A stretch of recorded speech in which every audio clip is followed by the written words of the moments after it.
Welcome back to IELTS Sagacity, and today we are going to talk about the concept of a thesis statement in IELTS writing module task 2. What is a thesis, you ask? It is actually the last sentence in your introduction paragraph in an essay which somehow sums up your whole essay. In other words, it is the crux of the whole essay, or you could call it the gist of the whole essay.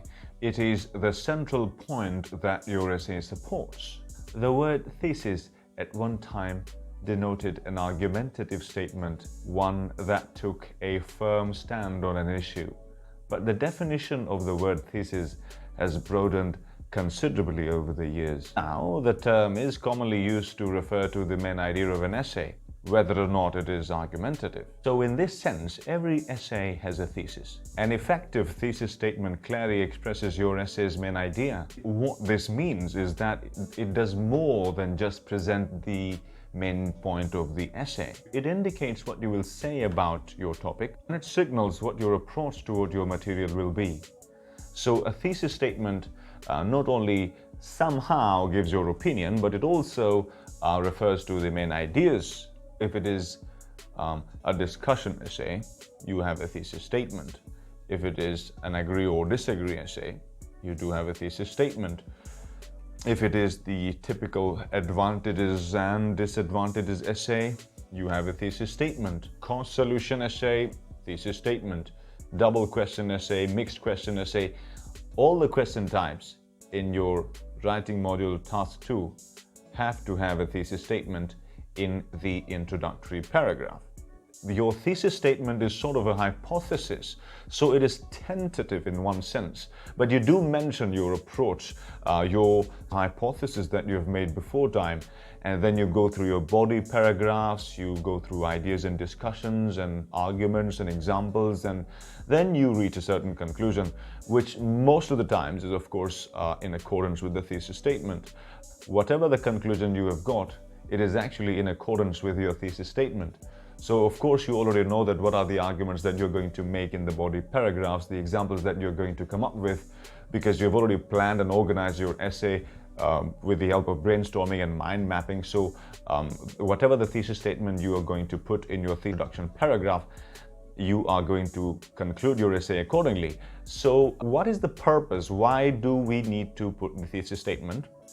Of course, there are lots of reasons for that, but particularly if we talk about the concept of coherence and cohesion, you have to have an organized pattern of your essay.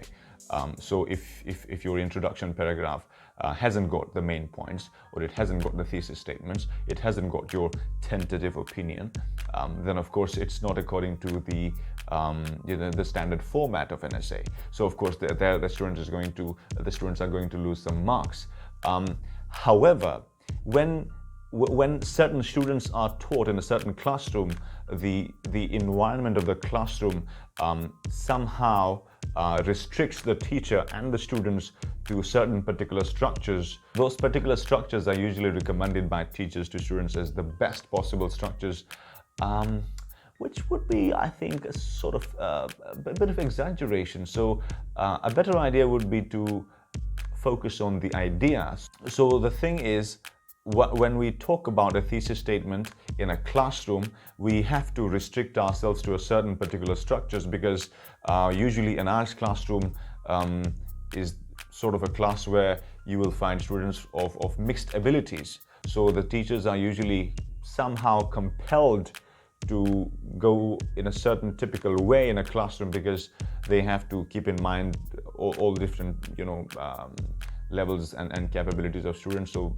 that is one of the reasons that someone cannot actually talk about a thesis statement in a philosophical manner in a classroom. The other problem is sometimes even the students who are intellectually capable of getting a higher score, they also fall prey to certain type of myths.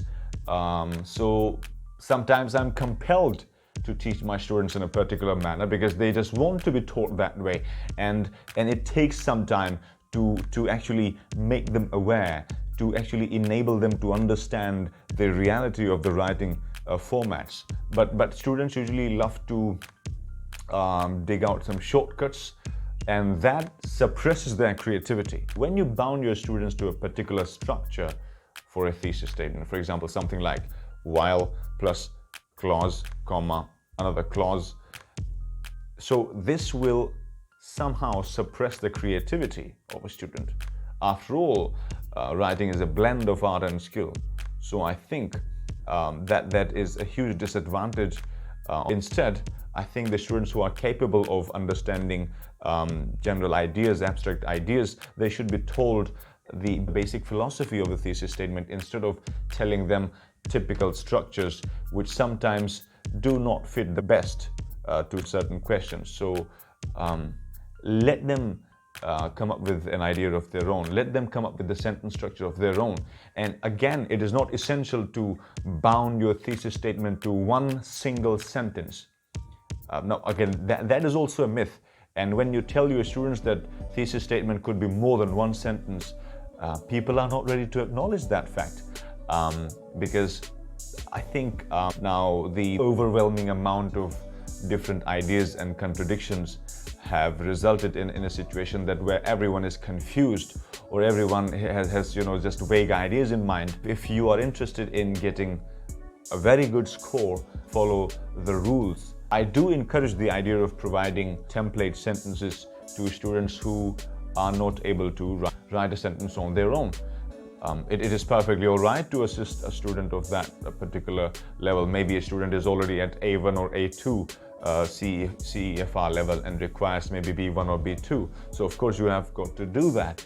However, the students who are already at 6.5, we need to encourage such students to use their own mental faculty. So that is the main point of today's video. Thank you very much. Bye-bye for now.